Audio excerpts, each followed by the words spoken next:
الحمد لله نحمده ونستعينه ونستغفره ونؤمن به ونتوكل عليه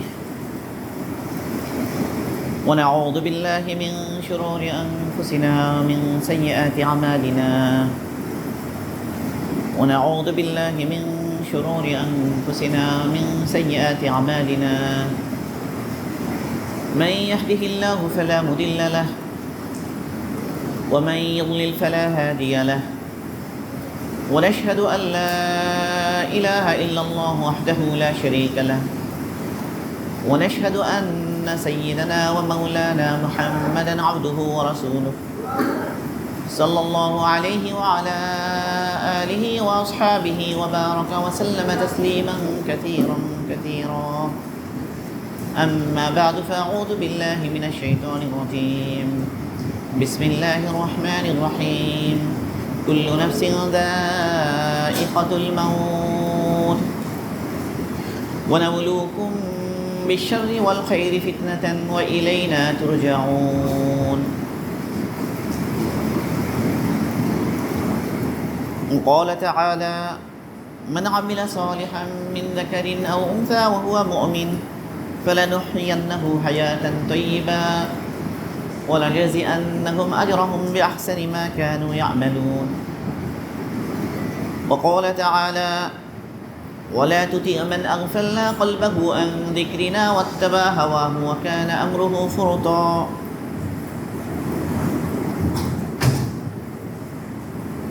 وقال رسول الله صلى الله عليه وسلم الدنيا كلها متاع وخير متاع الدنيا المرأة الصالحة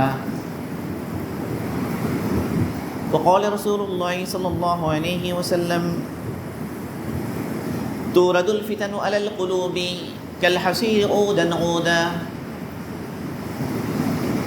فأي قلب أشبها نكتت فيه نكتة سوداء وأي قلب أنكرها نكتت فيه نكتة بيضاء حتى يصير على قلبين أبيض كالصفا لا تضره فتنة ما دامت السماوات والأرض والآخر مرضادا والقود متقيا لا يعرف معروفا ولا ينكر منكرا إلا ما أشرب من هواه أو كما قال عليه الصلاة والسلام الحمد لله আল্লাহ পাকের মেহেরবানি আল্লাহ পাকের ইহসান আল্লাহ সুবহানাহু ওয়া তাআলার তৌফিকে আমরা আল্লাহ পাকের ঘরে ইমানের এক মজলিসে শরীক হতে পেরেছি এই জন্য দিল থেকে শুকর আদায় করা আলহামদুলিল্লাহ। মসজিদে আলহামদুলিল্লাহ মাস্তুরাস জামাত আছে, মেহরান চলছে আলহামদুলিল্লাহ। এর সাথে আমাদের রেগুলার যে পর্যায়ে এমনি দার্স হয় সে দার্সের যারা আমরা তালিব ইলম আমরাও হাজির হয়েছি। তো উদ্দেশ্য হলো আসলে আমাদের সমস্ত আমলের মূল লক্ষ্য এখানে যে আল্লাহ তাআলার সাথে আমাদের সম্পর্ক সুন্দর হয়, আমরা দিনের ক্ষেত্রে আরও কীভাবে আগে বাড়তে পারি, দিন কী করে আমাদের মধ্যে আসতে পারে, আমাদের ব্যক্তিগত জীবনে কীভাবে আসবে, আমাদের পরিবারে কীভাবে আসবে, আমাদের সমাজে কীভাবে আসবে। আমরা কেবল মসজিদে দিনদার হবো এরকম না, কীভাবে আমরা আমাদের পরিবারেও দিনদার হতে পারি, কীভাবে আমরা আমাদের ব্যবসায়, চাকরিতে, আমাদের পড়াশোনায়, আমাদের লেনদেনে, আমাদের আচরণে, সর্ব জায়গায়, সর্বক্ষেত্রে আমি কীভাবে দিনের উপর চলতে পারি, পুরো দিনের উপরে কীভাবে আমরা উঠব। তো সমস্ত মেহনতের লক্ষ্য আসলে এটা, আমি কীভাবে দিনের উপর চলতে পারি, দিনদার হয়ে যেতে পারি, সত্যিকার অর্থে দিন আমার মধ্যে আসে। তো দিন আসার জন্য এক হলো যে আমি ব্যক্তিগতভাবে আমার নিজের মধ্যে দিন আসা, আরেকটা হলো আমার পরিবারে দিন আসা। এগুলো একটা একটার সাথে সংশ্লিষ্ট। মানুষের ব্যক্তিগত জীবনে দিন এলো, তার পরিবারে দিন এলো না, তো তার দিনদারি পূর্ণ হবে না। কারণ তার জীবনে একটা বড় অংশ তো সে পরিবারে ব্যয় করবে। তার পরিবারে দিন এলো, তার ব্যক্তিগত জীবনেও কিছু দিনদারি রইল, থাকলো, তার কাজ কারবারে, তার লেনদেনে, তার বাইরের জিন্দেগিতে অর্থাৎ ঘরের বাইরে, পরিবারের বাইরে যে সময়টা সে দেয়, ওখানে দিন এলো না, ওই জায়গায় দিনের যে বিধিবিধান ওটা সে মানতে পারলো না, তো ওখানে গিয়ে তার দিন অসম্পূর্ণ হবে এবং সে ক্ষতির শিকার হবে। আল্লাহ দিন দিয়েছেন আমাদেরকে আমাদের পুরো জীবনে, মৃত্যু থেকে, জন্ম থেকে মৃত্যু পর্যন্ত, আমার পুরো জিন্দেগিতে, এবং আমার জীবনের প্রত্যেক স্তরে, প্রত্যেক জায়গায় যেন দিন আসে। আমি যেমন মসজিদে আল্লাহর বান্দা, আমি ঘরেও আল্লাহর বান্দা, আমি যখন চাকরি করতে যাই তখনও আমি আল্লাহর বান্দা, আমি যখন আয় রোজগার করি তখন আমি আল্লাহর বান্দা, মানুষের সাথে যখন আমি মিশি তখন আমি আল্লাহর বান্দা।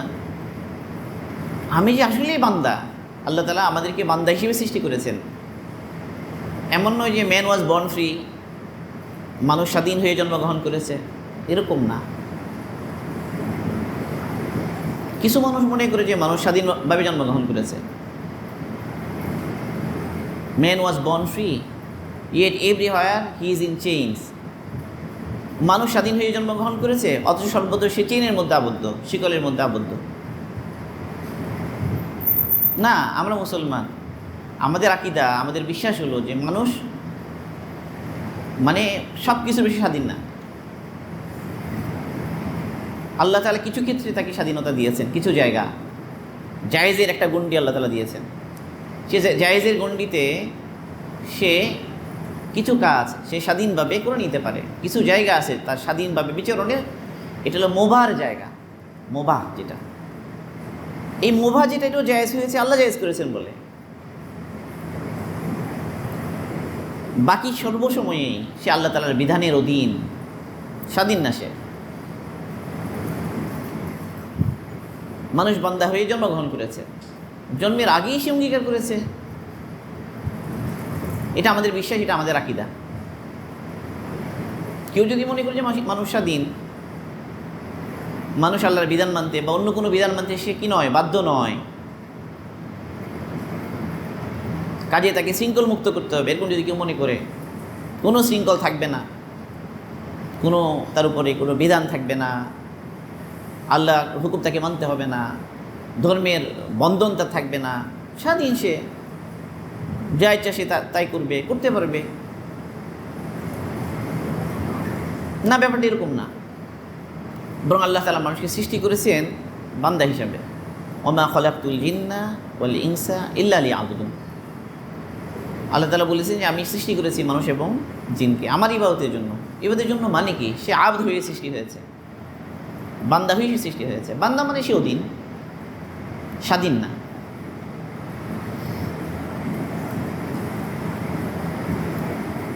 মানুষ নিজে নিজের প্রভু না, এবং আল্লাহ তার প্রভু, আল্লাহ তার রব। যদি মানুষ আল্লাহর রবুবিয়াকে অস্বীকার করে, এই কথা মনে করতে থাকে যে মানুষ নিজেই তার রব, সেই তার রব, সে স্বাধীন, তার প্রত্যেক উঠা বসার ব্যাপারে, তার প্রত্যেক সিদ্ধান্তের ব্যাপারে সে স্বাধীন, সে সার্বভৌম, সে যা ইচ্ছা তা করতে পারে। তার শরীরের উপরে, তার মনের উপরে অন্য কারো কোনো দখল নাই, অন্য কারো রাইট নাই তার উপরে। সে স্বাধীন, তাকে স্বাধীন চলতে দিতে হবে না। আল্লাহ তাআলা মানুষকে অধীন বানিয়ে পাঠিয়েছেন। মানুষকে আল্লাহ তাআলা পাঠাচ্ছেন আদম আলাইহিস ইসলামকে, তাই না? আমরা জানি সবাই ঘটনা, পুরো ঘটনা বলার উদ্দেশ্য না। আদম আলাইহিসকে পাঠাচ্ছেন, আল্লাহ বলেন কুল্লাহ বিতু মিনহা জামিআ, নেমে যাও তোমরা জমিনে। কুল্লাহ বিতু, বিতু, হুবুত মানে হচ্ছে নিচের দিকে নামা, নামো জমিনে। আল্লাহ তাআলা নামিয়ে দিচ্ছেন মানুষকে। কুল্লাহ বিতু মিনহা জামিআ, তোমরা সবাই নেমে যাও। ফাইম্মা ইয়াতিয়ান্নাকুম মিন্নী হুদান ফামান তাবিআ হুদায়া ফালা খাউফুন আলাইহিম ওয়ালা হুম ইয়াহজানুন। তো নেমে যাওয়ার পরে কী হবে? বিধান আসবে, হেদায়েত আসবে, গাইডলাইন আসবে। যে গাইডলাইন ফলো করবে তার জন্য কোনো টেনশন নেই, পেরেশানি নেই। ফালা খাউফুন আলাইহিম ওয়ালা হুম ইয়াহজানুন। তো গাইডলাইন ফলো করতে হবে, সেই গাইডলাইনের অধীন। আল্লাহ তাআলাকে গাইডলাইন দিয়ে দিয়েছেন, আল্লাহ কিতাব দিয়ে দিয়েছেন, বিধিবিধান দিয়ে দিয়েছেন, আল্লাহ নবী পাঠিয়েছেন, নবী শিখিয়ে দিয়েছেন সব ব্যাপারে। নবী সব শিখান, আল্লাহ রাসূল বলেন যে ইন্নামা আনা লাকুম বিমানজিলাতিল ওয়ালিদি, আমি তোমাদের জন্য বাবার মতো, পিতার মতো। পিতা সবই শেখায়, কোনো কিছু বাদ দেন না। বাচ্চার জন্য যা দরকার সব নিজের ছেলের জন্য তার যা যা লাগবে, কোথায় সে ঠিকে যাবে বাবা চিন্তা করে, আমার ছেলে এটা জানতে হবে, ওটা জানতে হবে, এটা জানতে হবে, এটা না পারলে হবে না, এটা না শিখলে হবে না, এটা না জানলে হবে না, এটা না জানলে সেই জায়গায় ঠিকে যাবে। রাসূল সাল্লাল্লাহু আলাইহি ওয়াসাল্লাম বলো মেহেরবান পিতা উম্মার জন্য। আল্লাহ রাসূল নিজেই বলেন ইন্নামা আনা লাকুম বিমানজিলাতিল ওয়ালিদি ওয়া আল্লিমুকুম, কাজে আমি তোমাদেরকে শিখাই হাত্তাল কিরাআতা, বলে এমনকি ইস্তিনজা করা, এমনকি ইস্তিনজা করাও শিখায়। মানে ছোটো থেকে ছোটো জিনিসও শিখান। এই ছোটোটা একদম ছোটো, তাহলে বড়টা কেমনভাবে শিখান? ইস্তিনজা শিখান। কিন্তু ইস্তিনজা করতে হবে, ঢিলাগুলো কয়টা করে নিতে হবে, সামনে থেকে পিছনে নাকি পিছন থেকে সামনে। মানে কী দিন একটা আল্লাহ তালা আমাদেরকে দিয়েছেন, কী সুন্দর নিজাম আল্লাহ তালা দিয়েছেন, কত মেহেরবান নবী আল্লাহ তালা দিয়েছেন, সবই শিখিয়েছেন। আল্লাহ যেমন রহমান রহিম, নবীকেও পাঠিয়েছেন এরকম রউফুর রহিম। কদ জাআকুম মিনাল্লাহি নূরুন ওয়া কিতাবুম মুবিন, কিতাব পাঠিয়েছেন নূর, নবী পাঠিয়েছেন দয়াবান। লাকাদ জাআকুম রাসূলুম মিন আনফুসিকুম আজিজুন আলাইহি মা আনিতুম হারিসুন আলাইকুম বিল মুমিনিনা রউফুর রহিম। রউফ রহিম, রউফ মানে হলো যিনি ক্ষতি হবে এটা মানতে পারেন না, মানে দয়ার এই দিকটা যেন কোনো ক্ষতি না হয়, সব ধরনের ক্ষতি থেকে যেন বেঁচে থাকতে পারে।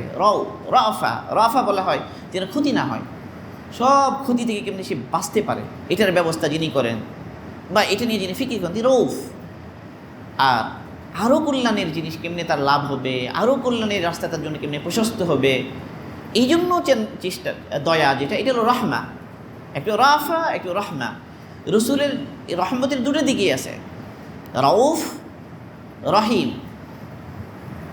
বিল মুমিনিনা রউফুর রহিম, মুমিনদের জন্য রউফ আবার রহিম।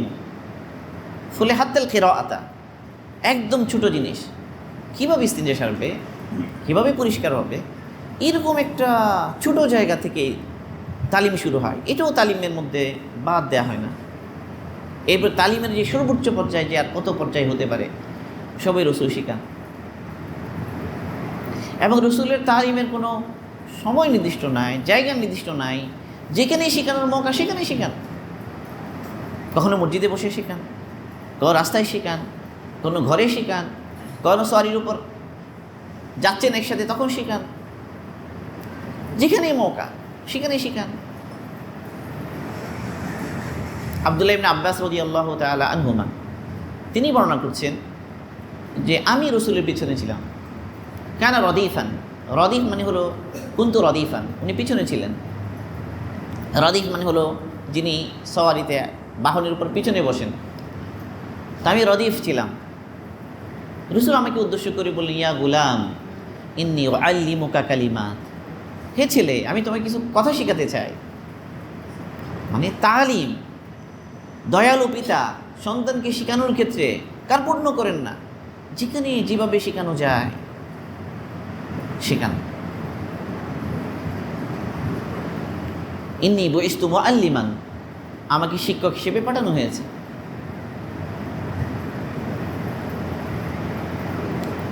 তিনি শিক্ষক, আর রসুল আল মুআল্লিম, তিনি শিক্ষক নবী, শিখান। শিখানোর মধ্যে সব কিছু চলে আসে। তালিম নেওয়ার জন্য রসুলের জিন্দগির সব কিছুতেই তালিমের উপকরণ আছে, শেখার উপকরণ আছে। রসুলের চলাফেরা, খাওয়া দাওয়া, হাঁটা, রসুলের একান্ত পার্সোনাল বিষয়গুলো পর্যন্ত উন্মুক্ত উম্মতের জন্য।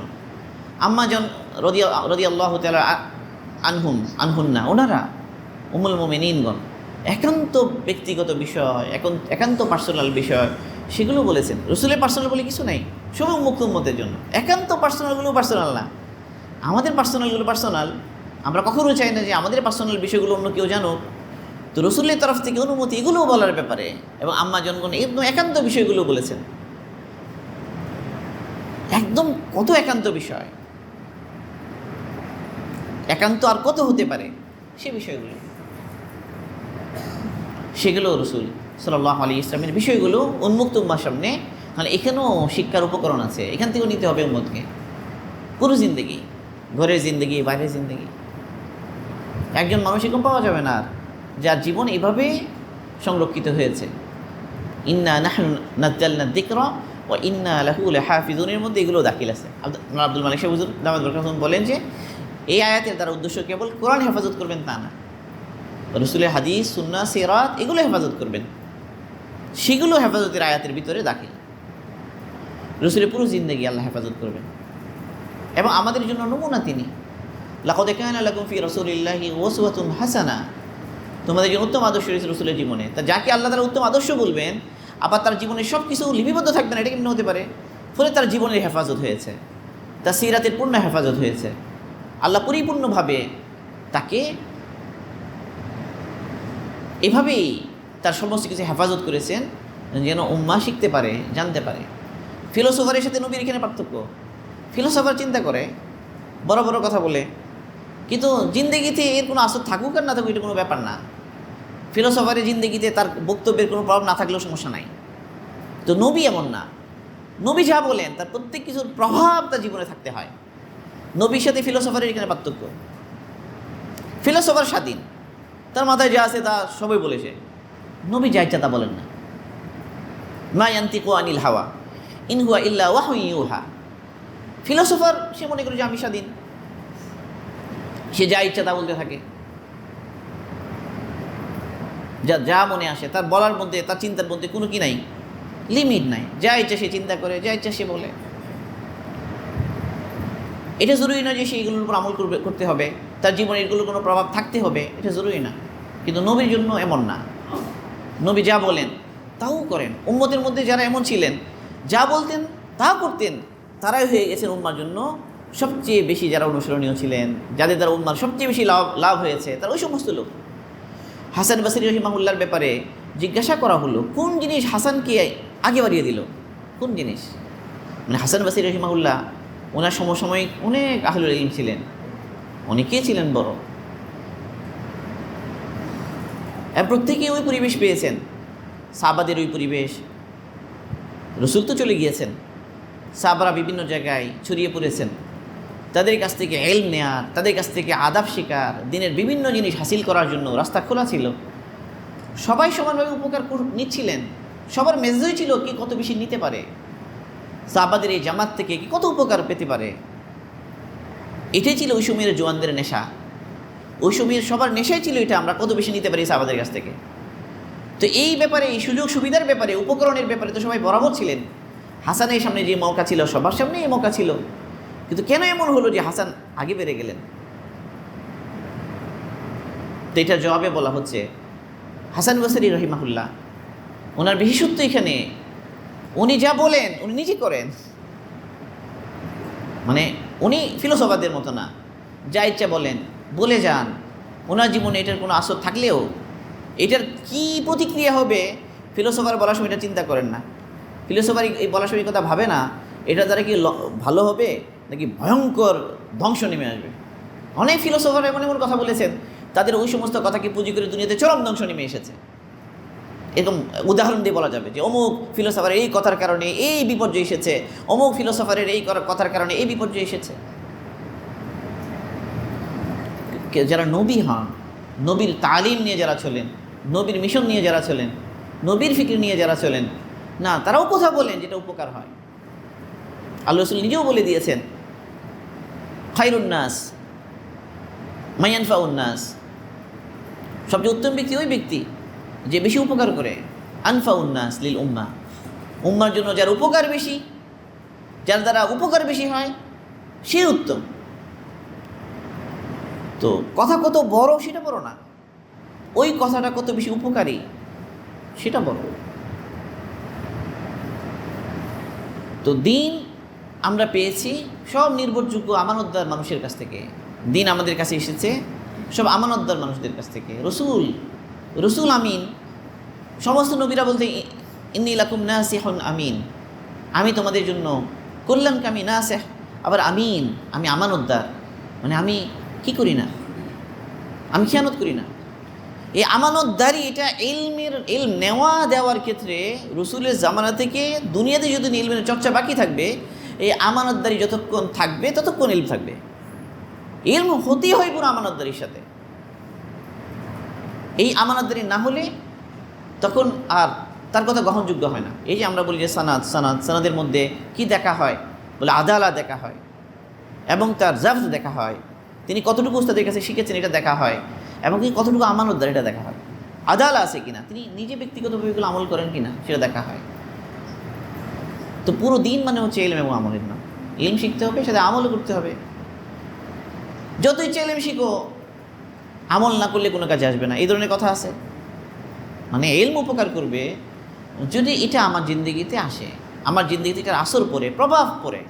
এই যে মালিক ইবনে দিনার রহিমাহুল্লাহ বলতেন, হে ইয়া হামালাতুল কোরআন, উনি হাফিজে কোরআনকে উদ্দেশ্য করে বলতেন, হে কোরআনের বাহকেরা, কোরআন তোমাদের অন্তরে কি প্রভাব রেখেছে, কি আসর রেখেছে, তোমরা কি এটা খেয়াল করেছো? কোরআনের কি আসর তোমাদের উপরে?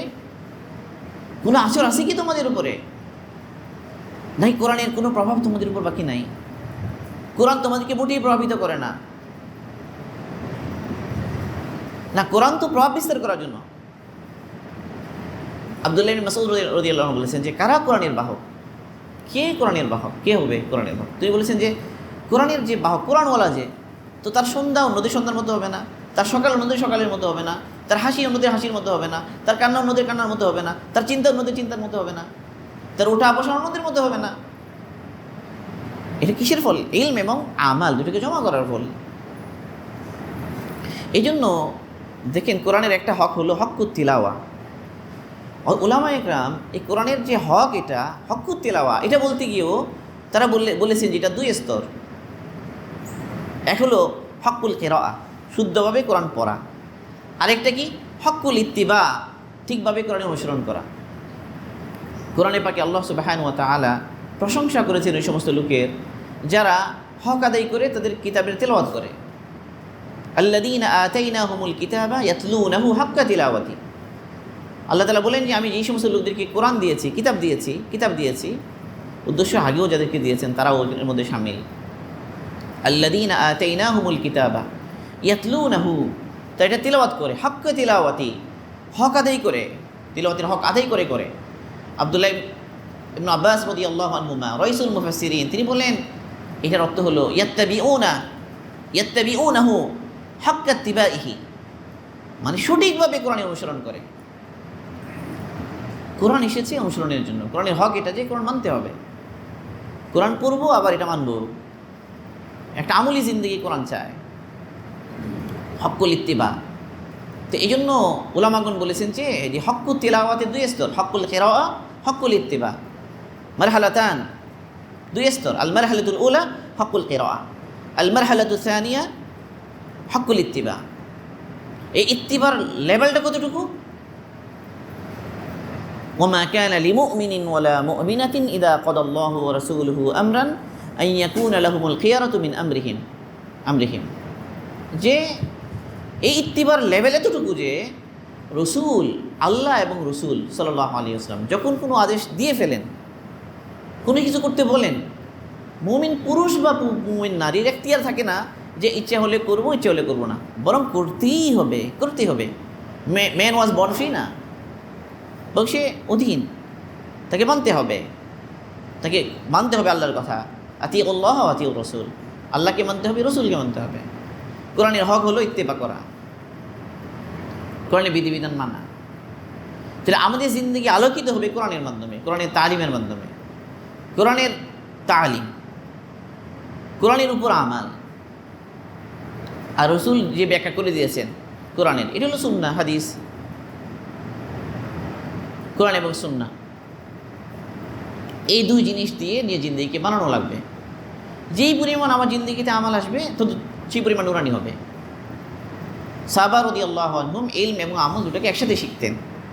এমন নয় যে এক জিন্দগিতে কেবল ইলম শিখেছেন আর এই জিন্দগিতে কেবল আমল শিখেছেন, এটা হয় নাই। এবং তারা বলতেন যে আমরা কোরআনের 10 আয়াত পড়তাম, 10 আয়াত শিখতাম। এই 10 আয়াত যতক্ষণ পরিপূর্ণভাবে শেখা না হতো আমরা আর 10 আয়াত পড়তাম না। তো বলে এখানে কী বুঝিয়েছেন উনি? ও কোরআন 10 আয়াতের মধ্যে যা আছে দুটা ইলম এবং আমাল দুটাকে বুঝিয়েছেন। যে এক একজনের সূরাতুল বাকারা শিখতে 10 বছর লেগেছে, সূরাতুল বাকারা শিখতে 10 বছর লাগছে কি জন্য? বলে সূরাতুল বাকারাতে যে বিধিবিধান আছে এগুলোও মেনেছেন, এগুলো জীবনের মধ্যে এনেছেন, পুরো আমলে জিন্দেগিতে এগুলো আনার চেষ্টা করেছেন। তাহলে ইলমের উদ্দেশ্যই হলো এটাকে আমালে পরিণত করা। আমি আকীদার ইলম শিখলাম, আকীদার ইলম আমার ভিতরটাকে পরিবর্তন করে দিল না, আল্লাহ পাকের উপরে ইয়াকিন সৃষ্টি করে দিল না, আল্লাহর উপরে তাওয়াক্কুল সৃষ্টি করে দিল না, আল্লাহর উপরে ভরসা করার মতো এতেমাদ আমার মধ্যে এলো না, আল্লাহকে যথাযথভাবে ভয় করা, আল্লাহর আসমতার ভরায় অন্তরে রাখা, এটা আমার মধ্যে এলো না। তো আমার আকীদা শেখা হয় নাই। আকীদা তো শব্দের নাম না, আকীদা তো ভিতরে ধারণ করার নাম, বিশ্বাসের নাম। ইলমুল আকায়েদ ফরজ শিখতে হবে। শিখার লেভেল কতটুকু? বলে এটার বাহ্যিকভাবে এটার যে শাব্দিক কথাগুলো এগুলো যেমন শিখতে হবে, বুঝতে হবে, এগুলোকে নিজের ভিতরে একদম ওখানে নিজের ভিতরের অবস্থাটা, দিলের কাইফিয়তটা এরকম বানাতে হবে। আল্লাহর জন্য আসমত, আল্লাহর জন্য বরায়, খৌফ এবং খাশিয়া। কালকে আমাদের আলোচনা আসছিল যে উলুল আলবাব কারা। কোরআনে পাকে আল্লাহ প্রশংসা করেছেন যারা উলুল আলবাব, যারা জ্ঞানী। মুমিনদের মধ্যে আলাদাভাবে যাদের আলোচনা আল্লাহ করেছেন তা হচ্ছে উলুল আলবাব, জ্ঞানী ব্যক্তি। তো জ্ঞানী ব্যক্তি কারা ও তাদের পরিচয় বলতে গিয়ে ওখানে আল্লাহ তাআলা কোরআনে পাকেই বলেছেন, এক নম্বর হচ্ছে আলিমিনা বিহি ওয়া বিআমরিহি, মানে যে আল্লাহকে চিনে এবং আল্লাহর বিধিবিধানও জানে। এই আল্লাহকে চেনাটা গুরুত্বপূর্ণ, আল্লাহকে চেনে। এরপর হলো সে ওয়াফাদার, বিশ্বস্ত। সে যেভাবে সে আল্লাহর সাথে ওয়াদাবদ্ধ সেভাবে সে মানে, আল্লাহর বিধিবিধানকে ওইভাবে মানে যে সে ওয়াদা করেছে। আমরা ওয়াদা করে এসেছি, আলাস্তু বিরাব্বিকুম হলো সেই ওয়াদা আল্লাহর সাথে। অঙ্গীকার, শাহাদাতাইন একটা অঙ্গীকার। বলে এক ব্যক্তি শাহাদাতাইন উচ্চারণ করেছে, আশহাদু বলেছে, আশহাদু আল্লা ইলাহা ইল্লাল্লাহ ওয়া আশহাদু আন্না মুহাম্মাদান আবদুহু ওয়া রাসূলুহু। সাথে সাথে কিছু বিষয় তার উপর লাজিম হয়ে গেছে, কিছু বিষয় তার সাথে লেগে গেছে। এগুলো না করে সে আর সুযোগ নেই তার। সে আশহাদু বলার সাথে সাথে তার উপর সমস্ত বিধিবিধান এসে গেছে, সমস্ত ফরজ তাকে মানতে হবে। সে যদি কোনো একটা ফরজের ব্যাপারে এরকম মনে করে শাহাদাতান উচ্চারণ তো করেছি, তবে এটা আমি ইচ্ছে হলে করবো, ইচ্ছে হলে করবো না, তাহলে সে মুসলমান না। কারণ তার মধ্যে ইনকিয়াত পাওয়া যায় নাই, সে কবুল করে নাই। আমানতু বিল্লাহি কামা হুয়া বি আসমাইহি ওয়া সিফাতিহি ওয়া কাবিলতু জামিআ আহকামিহি ওয়া আরকানিহি। কেউ যদি মনে করে শরীয়তের কোনো ফরজ বিধান যেটা আমি ইচ্ছে হলে মানবো, ইচ্ছে হলে মানবো না, মানে আমার এখতিয়ার আছে মানার না মানার, এতটুকু মনে করলে সে মানে আমার এখতিয়ার আছে, আমি ইচ্ছে হলে মানবো, ইচ্ছে হলে মানবো না। না, শাহাদাত উচ্চারণ করার সাথে সাথে এই কথা মেনে নিতে হবে যে আমি ইনশাআল্লাহ মানবো, আমি মানবো। সামিনা ওয়া আতানা, শুনলাম মানলাম। সামিনা ওয়া আসাইনা এটা সুযোগ নেই। মানলাম আর অমান্য করলাম, শুনলাম আর অমান্য করলাম।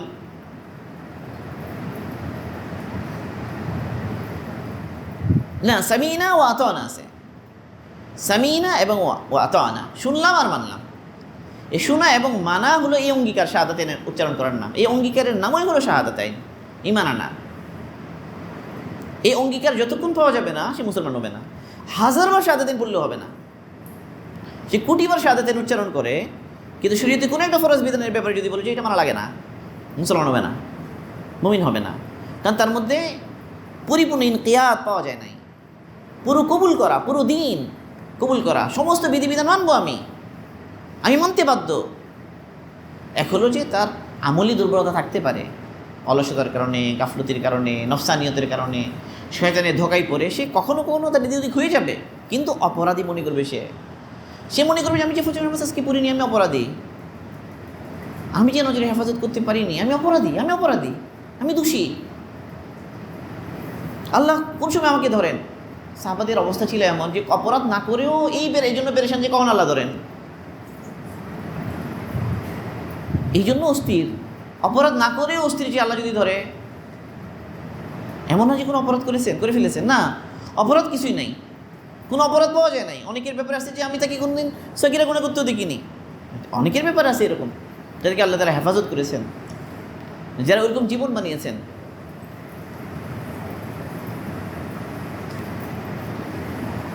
কিন্তু এরপরে এই জন্য পেরেশান যে আল্লাহ ধরেন কিনা। মুমিনকে এই ভয় তাড়িয়ে বেড়ায়। এই খৌফ এবং খাশিয়া উলুল আলবাবের একটা বৈশিষ্ট্য। ইয়াখশাউনা রাব্বাহুম ওয়াখাফুনা সুআল হিসাব, তারা আল্লাহকে ভয় করে। এটা খশিয়া। এই খশিয়াও ভয় আর খৌফও ভয়, কিন্তু শব্দ দুইটা। খশিয়া আসে চিনার কারণে ভয়, আজমতের কারণে ভয়, এটা হলো খশিয়া। ইন্নামা ইয়াখশাল্লাহা মিন ইবাদিহি আল উলামাউ, একো না ইন্নামা ইয়াখাফু, ইন্নামা ইয়াখাফুল্লাহা মিন ইবাদিহি আল উলামাউ, এটা না, ইন্নামা ইয়াখশাল্লাহা মিন ইবাদিহি আল উলামাউ। শব্দ দুইটার অর্থই বাংলা ভয়, কিন্তু আরবিতে শব্দ দুইটা, একটা খশিয়া, একটা খৌফ। আল্লাহ বলার সময় বলেন যে উলুল আলবাব কারা? আল্লাযীনা ইয়াখশাউনা রাব্বাহুম ওয়া ইয়াখাফুনা সুআল হিসাব, যারা তাদের রবকে ভয় করে। এটা খশিয়া, খশিয়াতুল্লাহ, খশিয়া ভয় আল্লাহ আসমতের কারণে, আল্লাহর আসমতের কারণে, আল্লাহর বড়াইয়ের কারণে। আল্লাহর আজমত এসে যাওয়ার পরে আল্লাহর বিধান কত বড়, আল্লাহর একটা হুকুম কত বড়। এই জন্য নামাজের সময় হলে, আজান হলে চেহারা হলুদ বর্ণ হয়ে যায়। সাহাবাদের কাইফিয়ত, আলী রাদিয়াল্লাহু আনহুর হালত পাল্টে যায়, জৈনুল আবেদিন রহিমাহুল্লাহর হালত পাল্টে যায়। জিজ্ঞেস করলে বলে যে আমাদের এরকম হয় না, আপনার কেন হয়? ও তোমরা যদি জানতে যে মুয়াজ্জিন কি বলে। এখন মুয়াজ্জিন কি বলে, মুয়াজ্জিনের কথাটা আল্লাহু আকবরের মানা কি? এটা আল্লাহু আকবর এই শব্দের প্রভাবটা কি? এক ব্যক্তি বলেন যে আমি সুফিয়ান সৌরি রহিমাহুল্লাহর পিছনে নামাজে দাঁড়ালাম, এই আল্লাহু আকবর বলার সাথে সাথে এমন হলো যেন আমার ভিতরটা চূর্ণ বিচূর্ণ হয়ে গেল। মানে এই আল্লাহু আকবরের কি প্রভাব, মানে ভিতরে আসমত ধারণ করেন, আল্লাহর বরত্ব, আল্লাহর বড়াই ধারণ করেন। তাহলে ইলমের দাবি এটা, আল্লাহর আসমত আর বড়াই অন্তরে আসা। এই ভরাই এটা আল্লাহকে চিনার কারণে হয়। এই আজমত যে আসে ভিতরে, এটা আল্লাহকে চিনার কারণে হয়। এই ভয় এটা আল্লাহকে চিনার কারণে হয়। মারিফাত, এই জন্য মালিক বিন দিনার বলেন যে খরাজা আহলুদ দুনিয়া মিনাদ দুনিয়া, দুনিয়া দ্বারা দুনিয়া থেকে চলে গেছে। ওয়ালাম ইয়াজুকু, তারা আস্বাদন করেনি আল ইয়াদা শাইইন ফিদ দুনিয়া, দুনিয়ার মধ্যে সবচেয়ে সুস্বাদু জিনিস যেটা, সবচেয়ে স্বাদের জিনিস যেটা, এরা আস্বাদন না করেই চলে গেছে। আলাজু শাই যেটা, এটা আস্বাদন না করে চলে গেছে। ওনাকে প্রশ্ন করা হলো কোন জিনিস সেটা যেটা সবচেয়ে সুস্বাদু? বলে মারিফাতুল্লাহ, মারিফা, আল্লাহকে চেনা, আল্লাহকে চিনার স্বাদ। আল্লাহকে যে চিনতে পেরেছে, আল্লাহর জিকিরের স্বাদ অনন্য। মালিক বিন দিনার বলেন দুনিয়াতে যত মানুষ যত নিয়ামত ভোগ করেছে, এর মধ্যে সবচেয়ে বেশি আল্লাহর নিয়ামত আস্বাদন করেছে ওই সমস্ত লোকেরা। মানে দুনিয়াতে মানুষ যত জিনিস থেকে স্বাদ উপভোগ করেছে, এর মধ্যে সবচেয়ে বেশি স্বাদের জিনিস হলো জিকিরুল্লাহ, আল্লাহ জিকির। আল্লাহ জিকিরের চেয়ে বেশি সুস্বাদু কোনো জিনিস দ্বারা মানুষ তৃপ্ত হতে পারে নাই। মালিক বিন দিনার রাহিমাহুল্লাহ বলছেন যে আল্লাহ জিকিরের তুলনায় বেশি সুস্বাদু কোনো জিনিস দ্বারা মানুষ তৃপ্ত হতে পারে নাই। এখন জিকিরের এই স্বাদ কেন হলো? আসমতের কারণে। আল্লাহর নামের মধ্যে এত স্বাদ এলো কেন? আল্লাহর আসমত ভিতরে থাকার কারণে। ভিতরে আল্লাহর আসমত না থাকলে জবানে স্বাদ লাগবে না। এই জবানের এই স্বাদটা ভিতরে আসমত থাকার কারণে, আল্লাহর সাথে তাল্লুক, আল্লাহর মহব্বত, আল্লাহর ভালোবাসা, এই আল্লাহ বলাটা, আল্লাহ শোনাটা, আল্লাহ শুনলেই তাদের অবস্থা অন্যরকম হয়ে যায়। ইদা যুকিরাল্লাহু ওয়াজিলাত কুলুবুহুম, ইন্নামাল মুমিনুনা আল্লাযীনা ইদা যুকিরাল্লাহু ওয়াজিলাত কুলুবুহুম ওয়া ইদা তুলিয়াত আলাইহিম আয়াতুহু যাদাতহুম ঈমানা ওয়া আলা রাব্বিহিম ইয়াতাওয়াক্কালুন। মুমিনের কাইফিয়ত, মুমিনের অবস্থা, ঈমানদার ওই সমস্ত লোক যে আল্লাহর নাম নিলেই বাস, আল্লাহ স্মরণ তাদের সামনে হলেই, আল্লাহর আলোচনা হলেই ওয়াজিলাত, অন্তরের মধ্যে নাড়াচাড়া শুরু হয়ে যায়। ওয়াজিলাত কুলুবুহুম ওয়া ইদা তুলিয়াত আলাইহিম আয়াতুহু যাদাতহুম ঈমানা, যখনই আয়াত পড়া হয় ঈমান বেড়ে যায়। ঈমান বাড়লে এটার একটা আসর আছে, প্রভাব আছে। ওয়া ইদা সামিউ মা উনজিলা ইলা রাসূলি তারা আয়ুনাহুম তাফিদু মিনাদ দাম'i মিম্মা আরাফু মিনাল হক। আসলো কিছু রাহেব, কিছু পাদ্রী নাজাশির কাছ থেকে রসুলের দরবারে, খ্রিস্টান তারা, পাদ্রী রসুলের দরবারে এলো, রসুল কোরআন শোনালেন। আর কোরআন শোনাটা এমন অবস্থা, তাদের এমন কাইফিয়ত সৃষ্টি করলো, যেই শুনলো চোখ রাখতে পারে না, পানিতে ভরে গেল চোখ। আল্লাহ বলেন কেন বললো? মিম্মা আরাফু মিনাল হক, হককে চিনার কারণে। মারিফাত, আল্লাহর মারিফাত, আল্লাহর পরিচয়, হককে চিনতে পারা, হক বুঝতে পারা। তাহলে মুমিন সে হক বুঝতে পারে, সে অন্ধকার থেকে নূরের দিকে চলে আসে। আল্লাহু ওয়ালিউল্লাযীনা আমানু ইখরিজুহুম মিনাজ-যুলুমাতি ইলান-নূর ওয়াল্লাযীনা কাফারু আউলিয়াউহুমুত-তাগুত ইখরিজুনাহুম মিনান-নূর ইলাদ-যুলুমাত। ওয়েস্টার্ন ফিলোসফি পড়তেছিলাম কয়েকদিন ধরে, ফিলোসফারদের কথাবার্তা পড়তেছিলাম, এরা এত বিচ্যুত হয়, এত উল্টাপাল্টা কথাবার্তা বলে। আমি বললাম কেন বলে, ঘটনা কি? এই আয়াতের মধ্যে জবাব আছে। কারণ ইমান নেই, যে যার ইমান নেই শয়তান তারি ঘুরাবে, শয়তান তারি কত জায়গা থেকে কত জায়গায় ইনফারেন্স টানবে। এক ব্যক্তি ইনফারেন্স টেনেছে, সেটাকে বলে যারা বলে যে আকিরাত মৌতের পরে জীবন আছে, জান্নাত আছে, রিয়েল ওয়ার্ল্ড যেটা, এটা হলো মৌতের পরে, এটা রিয়েল না, এটা হলো নমুনা, ওটা হলো খাজানা। মানে সিম্পল কথা আর কি, আমরা তুমি লেগে সাথীরা বলি না, সিম্পলি বলি যে এটা হলো কি, দুনিয়া হলো নমুনা, আকিরাত হলো কি খাজানা, মানে ওটা রিয়েল ওয়ার্ল্ড।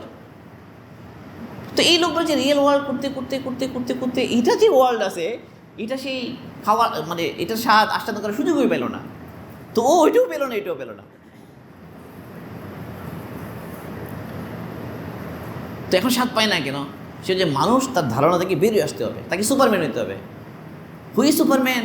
ওই সুপারম্যানকে, ওই সুপারম্যান হলো যে সমস্ত এই যে সুপারস্টিশিয়াস বিলিভ ডগমা যেগুলো আছে সে বের হতে পারছে, ছিল সুপারম্যান। মানে যত বন্ধন আছে, যত শিকল আছে, যত মানে বাধা আছে, যত জায়গায় সে আল্লাহকে মানতে হবে, রসুলকে মানতে হবে, দিনকে মানতে হবে, বিধান মানতে হবে, এবার কাপড় পরতে পারবে না, এভাবে কাপড় পরতে হবে, এভাবে চলতে পারবে না, এভাবে চলতে হবে, এদিকে নজর দিতে পারবে না, ওদিকে নজর দিতে পারবে না, দৃষ্টি সব জায়গায় দিতে পারবে না, সব জায়গায় যেতে পারবে না, যে কারোর সাথে অ্যাফেয়ার করতে পারবে না, যে কারোর সাথে তোমার যৌন চাহিদা মেটাতে পারবে না, বাধা বাধা বাধা বাধা বাধা বাধা। বা সে কোনো ম্যানের গণ্ডিতে আছে, এই ম্যানের গণ্ডি থেকে সে কিছুই উপভোগ করতে পারবে না, তাই সুপারম্যান হতে হবে। সুপারম্যান কেমন হতে বলে, এই গণ্ডিগুলো যদি সে অতিক্রম করে ফেলতে পারে, সে সুপারম্যান হয়ে যাবে। আমি যদি সে আস্ত শয়তান হয়ে যাবে। তো সে নূর থেকে কোথায় চলে যাচ্ছে? জুলুমাতে চলে যাচ্ছে, কারণ সে আল্লাহকে বিশ্বাস করে না। এই যে আল্লাহ তাআলা বলেন যে ওমা খালাকনাস সামাআ ওয়াল আরদি ওমা খালাকনাস সামাআ ওয়াল আরদা ওমা বাইনাহুমা বাতিলা। আল্লাহ বলেন যে আমি আসমান জমিন এবং তার মাঝখানে যেগুলো আছে সেগুলো অনর্থক, কোনো উদ্দেশ্য ছাড়া সৃষ্টি করিনি। যালিকা যান্নুল্লাযীনা কাফারু, যারা এরকম বলে উদ্দেশ্যবিহীন, রিয়েল ওয়ার্ল্ড বলে কিছু না, এটাই রিয়েল। তুমি কোন রিয়েলে ধোকায় পড়েছো? ওরা যে বলে কাফেরেরা, বস্তুবাদীরা, তো এটা হলো জন। যালিকা যান্নুল্লাযীনা কাফারু। দেখেন, আমাদের জ্ঞানের সংজ্ঞা আর দার্শনিকদের জ্ঞানের সংজ্ঞা ডিফারেন্স আছে। আমাদের কাছে ইলম কোনটা, আমাদের কাছে ইলম, আর দার্শনিকদের নজরে কোনটা ইলম। দেখেন, এক ব্যক্তি বলেছে নলেজ ইজ পাওয়ার। এখন তাকে যদি জিজ্ঞেস করেন যে আপনি নলেজকে যে পাওয়ার বলেন, কোন নলেজ? সে বলছে এটা রিজনের in the light of reason, যেটা উত্তীর্ণ, মানে যুক্তির নিরিখে যেটা উত্তীর্ণ হবে, যুক্তি দিয়ে যেটা মনে হবে যেটা নেওয়া যায় যৌক্তিক, এটা নলেজে পরিণত হবে। আর হলো যেটা এক্সপেরিয়েন্স, অভিজ্ঞতায়, যে অভিজ্ঞতা হবে ওই জিনিসটা, অভিজ্ঞতা হওয়ার পরে যেটা অভিজ্ঞতা দ্বারা যে জ্ঞান অর্জন হবে সে নলেজে পরিণত হবে। এছাড়া আর কোনোটা নলেজ না। তার মানে ওয়াহি নলেজ না তাদের কাছে। নলেজ হওয়ার জন্য যে স্কেল তাদের, সেই স্কেলে তো কোনোটা ওয়াহি না। কিন্তু আমাদের কাছে এগুলো জন, আমাদের কাছে এগুলো সব জন মানে কেবল ধারণা।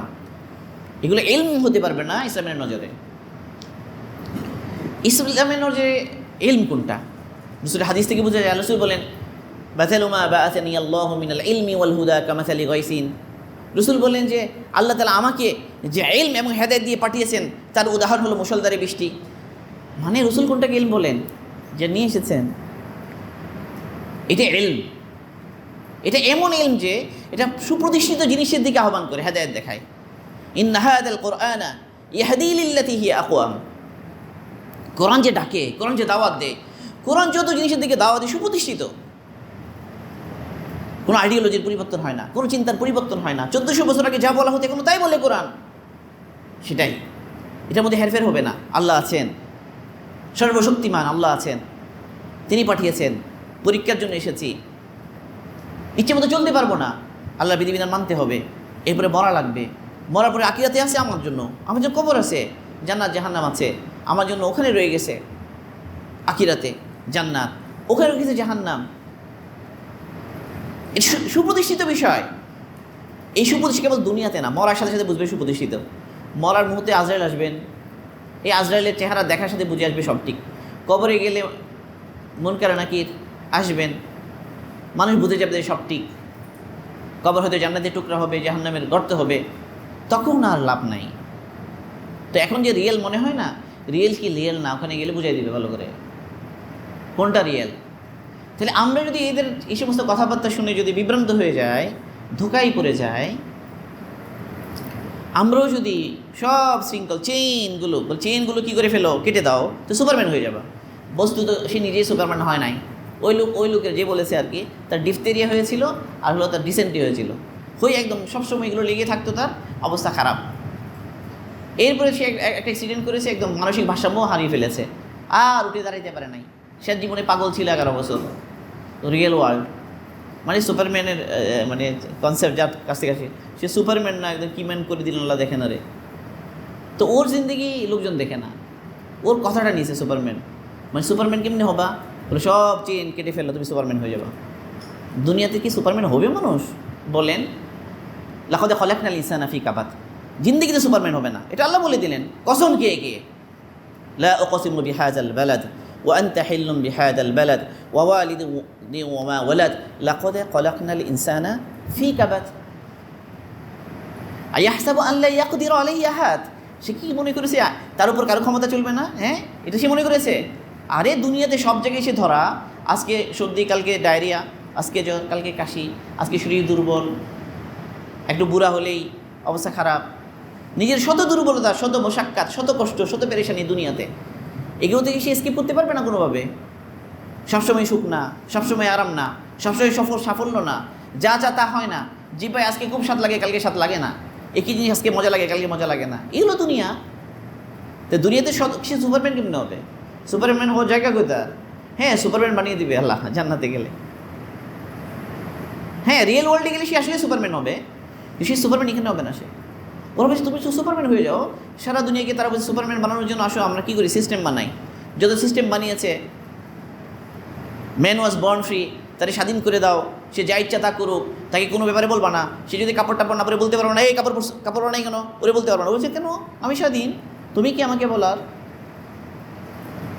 ও কুকুরের সাথে করে নাকি মানুষের সাথে করে, কিছু বলতে পারবেন না ওরে, ঠিক আছে না? ও সব হালাল। এটাই নাকি মানবতার দাবি, হিউম্যানিজম।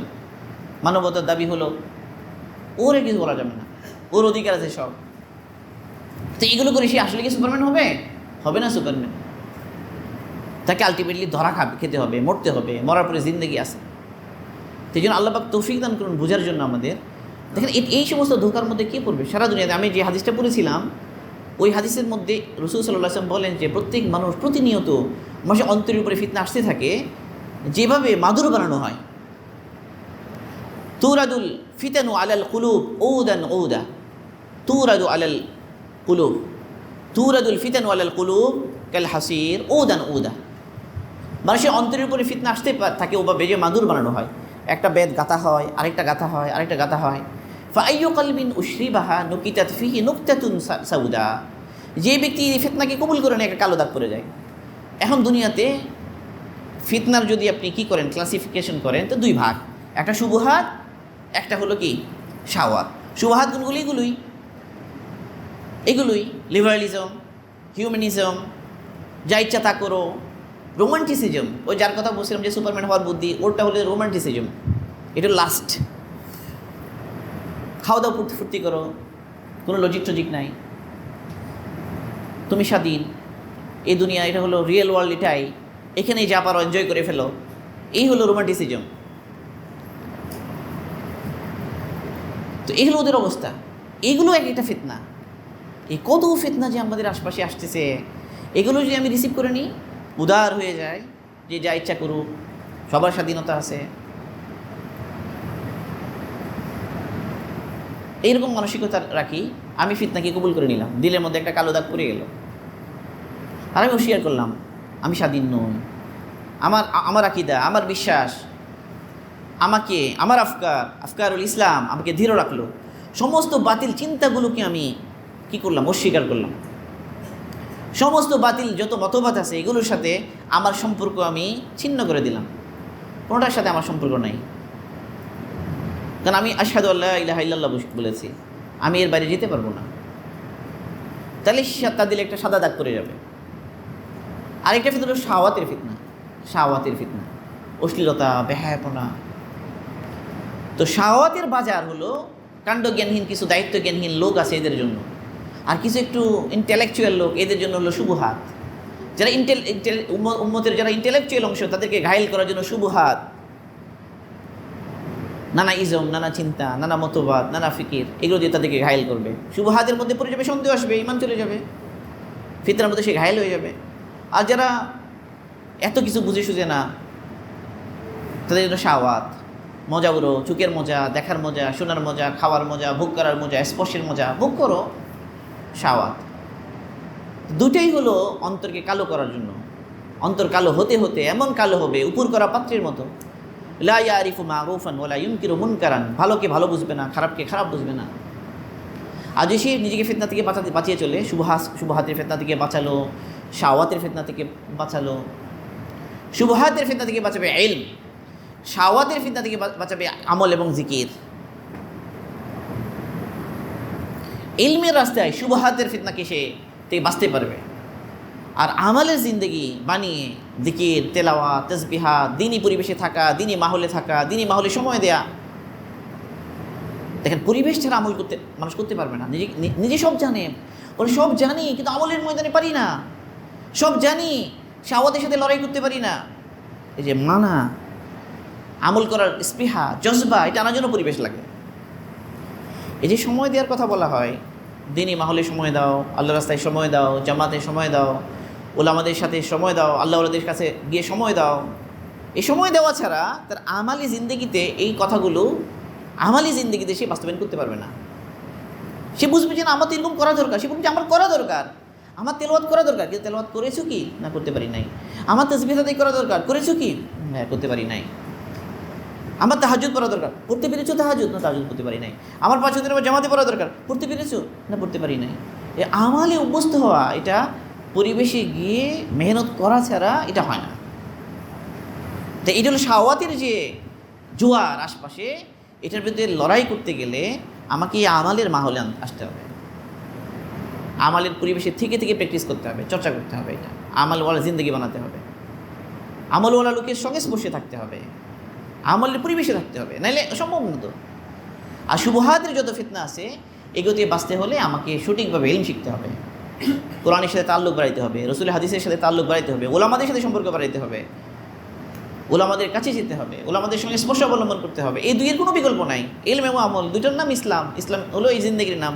ইসলাম ফিলোসফি না যে কেবল দর্শন চিন্তা আছে, বড় বড় কথা আছে, কোনো আমলি জিন্দগি না থাকলেও চলবে। সুপারম্যান হওয়ার দাওয়াত দেবে, নিয়ে জিন্দগিতে সুপারম্যান হতে পারবে না, এটা না, এটা না। ইসলাম যত কথা বলে বাস্তব কথা বলে, সঠিকটাই বলে। আকওয়াম, প্রতিষ্ঠিত বিষয়ের দাওয়াত দেয় ইসলাম। কোরআন ইহাদি লিল্লাতি হিয়া আকওয়াম, দৃঢ়, সুদৃঢ়ভাবে প্রতিষ্ঠিত। এখানে কোনো ইওয়াজ নেই, বক্রতাও নেই, কোনো রাইবও নেই, কোনো কিছুই নেই। তো রাইব আছে মনে হয় কেন, দ্বন্দ্ব আছে মনে হয় কেন? পড়ি না, শিখিনি। না শিখলে মনে হবে যে অনেক সমস্যা, শিখলে মনে হবে যে আলহামদুলিল্লাহ বড় সহজ। দিন ইসলাম যত শিখবে তত তার ইমান বাড়তে থাকবে, যত শিখবে তত তার একিন বাড়তে থাকবে, তত ইতমিনান আসবে। আলহামদুলিল্লাহ, আলহামদুলিল্লাহ, সে তত বলবে যে আলহামদুলিল্লাহ, এমন একটা দিন পেয়েছি। কোরআন যত বুঝবে, যত পড়ে বলবে যে আলহামদুলিল্লাহ, কী কিতাব পেয়ে গেলাম। রসুলের হাদিসের সাথে যত তাল্লুক হবে, বলবে যে রসুলের হাদিস, কী দার্শনিকদের কথা রে ভাই, আমার রসুল যেগুলো বলেন, আমার রসুলের এক একটা কথা, আল্লাহু আকবার, জামিউল কালিম, অল্প কথা, কত বেশি অর্থ।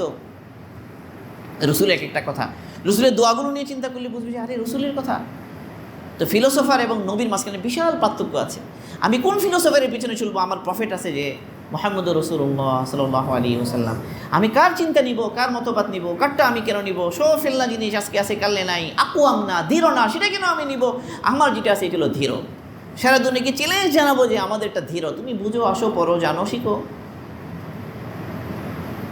এটা হলো নতুন ইমান। মানে ইমানের নবায়ন এখানে যে আমার দিন, আমার ইসলাম, আমার আল্লাহ, আমার আখিরাত, এটাই সত্য, বাকিগুলো ধোঁকা। ও আল্লাহ রাসূল সাফ সাফ আল্লাহ তাআলা বলে দিয়ে, ওয়ালা তুতি মান আগফালনা কলবাহু আন যিকরিনা ওয়াত্তাবা হাওয়াহু ওয়া কানা আমরুহু ফুরুতা। ফাইনাল কথা, যে তোমরা ওই সমস্ত লোকের অনুসরণ করো না যারা আল্লাহর জিকিরে গাফেল হয়ে গেছে, ফলে তারা শাহওয়াতের পাবন্ধ হয়ে গেছে, শাহওয়াতের অনুসারী হয়ে গেছে।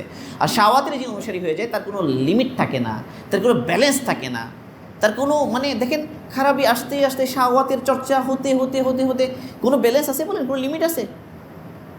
এমন লিমিটহীন একটার পরে একটা ফিতনা আসতেই থাকবে, শেষ নাই। শাহওয়াতের ব্যাপারটাই এরকম। শাহওয়াত আর শুভহাত থেকে বাঁচার জন্য মেহনত করা লাগবে, চেষ্টা করা লাগবে।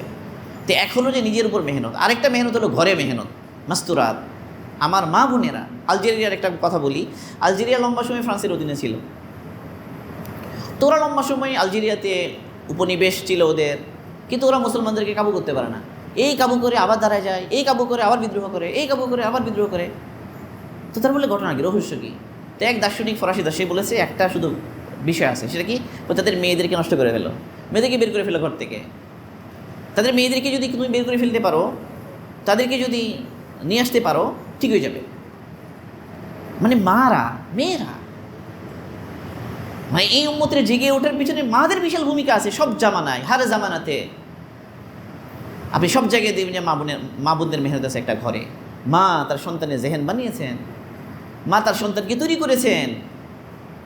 আমাদের মা বোনদেরকে বাদ দিয়ে তাদের চিন্তা কীভাবে তাদের ইমান তৈরি হয়, আমাল তৈরি হয়, আখলাক তৈরি হয়, এই মেহনত করা ছাড়া আমরা পারবো না, সত্যি পারবো না। আমাদের বাচ্চাগুলো আমাদের থাকবে না, আমাদের বাচ্চাগুলো দুশ্মনের হয়ে যাবে। মা ওই তরবিয়া দানকারী মা যদি না থাকে, যে ছেলের এরকম একজন মা নাই, সে বড় রিস্কের মধ্যে। স্কুলে গেলে তার জেহেন নষ্ট হবে, রাস্তায় গেলে তার জেহেন নষ্ট হবে। তার একজন মা থাকে ঘরে, মা অ্যালার্ট থাকে, মা বুঝে যে আমার ছেলের চাহনির মধ্যে পরিবর্তন এসেছে। সচেতন মা টিনেজার ছেলেকে লক্ষ্য করে, আমার ছেলের বসাটা কেমন দেখি তো, তার আচরণটা কেমন কেমন কেমন লাগতেছে যেন, টিনেজ, সে বালেগ হচ্ছে, তার চাহনিও মা খেয়াল করে, সচেতন মা। ওইরকম তারবিয়া দিতে পারে মা, বানাইতে হবে ঘরে। এর জন্য মেহনত ঘরেও লাগবে। এই জন্য আমাদের যারা বড়রাও তারা ফিকির করেছেন যে আমাদের মা বোনেরা কেমনে ফিকিরবান হবে। এই জন্য এক হলো ঘরে তালিম করতে হবে। ঘরের তালিম হবে যে আমার ঘরকে ঠিক রাখার জন্য এমন একটা জারিয়া যেটার কোনো বিকল্প নাই। ঘরে তালিম করতে হবে। মহল্লাতে এমন একটা তালিমের পয়েন্ট হওয়া উচিত যেখানে মা বোনেরা শরীক হবে প্রতি সপ্তাহে। আর মাঝে মাঝে মা বোনদেরকেও পরিবেশে নিতে হবে, অন্তত প্রতি 3 মাসে একবার হলেও। তৃতীয় মাসে সে পুরুষদের সাথে একটা পরিবেশে যাবে, এমন একটা পরিবেশের দিন আছে, কোনো একটা ঘরে অনেক কোনো পুরুষ থাকবে না, পুরো তরতিবের সাথে সে ওখানে সময় দিবে। আলহামদুলিল্লাহ, যারা এটা অনুসরণ করেছেন, যারাই 3 দিন হলেও এই ধরনের পরিবেশে সময় দিয়েছেন, যে মাস্তুরাতেরা আল্লাহর মেহেরবানিতে অনেক কিছু বয়ান করা লাগে না, তারা বুঝে গেছে। অনেক কিছুই আপনি বুঝাতে পারবেন না বয়ান করে, কিন্তু মাহল দেখিয়ে, পরিবেশ দেখিয়ে আপনি সহজে পরিবর্তন করে ফেলতে পারবেন। এই জন্য আমার মা বোনদের ফিকির আমার করতে হবে, তারা আমার বাইরে চলে যাচ্ছে কিনা আমার গণ্ডির, তাহলে আমার বাচ্চা নষ্ট হবে, আমার ফ্যামিলি নষ্ট হবে, আমার পরিবার নষ্ট হবে। আর যদি আপনি চান যে আপনার স্ত্রী আপনি ঠিক হয়ে যান, ইনশাল্লাহ আপনার খানদানই ইনশাল্লাহ উম্মতের জন্য এখান থেকেই আল্লাহ চাহেতো আল্লাহ আবার তৈরি করতে। চিন্তা করেন, এই যে পরিবারে কান্দালা পরিবার, তার পিছনে মহিলা, নারী, উম্মেবি, ঠিক আছে না? পরিবার কিন্তু দিন দিন অনেক গুরুত্বপূর্ণ। এখন পরিবার ঠিক রাখতে হবে। পরিবার ঠিক রাখতে গেলে নিজের উপর মেহনত লাগবে, বাচ্চা কাচ্চা, নিজের স্ত্রী, এদের উপর মেহনত লাগবে, কোনো বিকল্প নাই। এগুলো একদম ফান্ডামেন্টাল মেহনত, এগুলো বাদ দিয়ে কিছু হবে না। আল্লাহ তৌফিক দান করুন আমাদেরকে। মক্তবের ফিকির করতে হবে বাচ্চাদের জন্য, মা বোনদের ফিকির করতে হবে, নিজের ফিকির করতে হবে, নিজের ইলমের ফিকির, আমালের ফিকির। ঠিক আছে না ইনশাল্লাহ? সবার নিয়ত আছে না ইনশাল্লাহ? আল্লাহ তৌফিক দান করুন।